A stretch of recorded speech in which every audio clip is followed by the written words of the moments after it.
Hamas हमले के बाद से ही इजराइल लगातार आक्रामक बना हुआ है। इजरायली पीएम बेंजामिन नेतन्याहू ने कड़े लहजे में कहा कि इस युद्ध को हमास ने शुरू किया है, लेकिन खत्म हम करेंगे। तो वहीं हमास ने भी धमकी दी है कि वो इजराइल से पकड़े करीब 150 बंधकों की हत्या कर देंगे। ऐसे में युद्ध अपने खतरनाक स्तर पर पहुंचता दिख रहा है।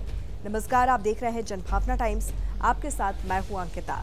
इजराइल और फिलिस्तीन के बीच बीते 7 अक्टूबर से जंग जारी है।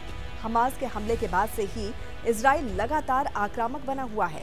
इजरायली प्रधानमंत्री बेंजामिन नेतन्याहू ने हमास को कड़ी चेतावनी देते हुए कहा है कि इजराइल ने इस युद्ध को शुरू नहीं किया है, लेकिन खत्म करेंगे।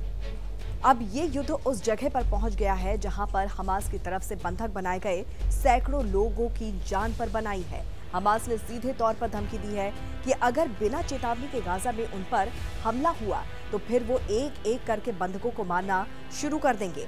इधर इजरायली पीएम नेतन्याहू ने कहा है कि इजराइल युद्ध में है, लेकिन हम ये युद्ध नहीं चाहते थे।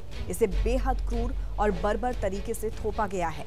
उन्होंने आगे कहा कि हमास समझ जाएगा कि हम पर हमला करके उसने ऐतिहासिक गलती की है। हम ऐसी कीमत वसूलेंगे जिसे आने वाले दशकों तक वो और इजराइल के बाकी दुश्मन याद रखेंगे। नेतन्याहू ने हमास की तुलना आईएसआईएस से की है। पीएम ने आगे कहा कि हमास ने निर्दोष इजरायलियों के खिलाफ जो क्रूर हमले किए वो चौंकाने वाले हैं। परिवारों को उनके घर में मारना, बड़ी संख्या में महिलाओं, बच्चों और बुजुर्गों का अपहरण करना, एक फेस्टिवल में सैकड़ों युवाओं की हत्या करना, यहाँ तक कि हमास के आतंकवादियों ने बच्चों को बांधा, जलाया और मार डाला। वो जंगली हैं।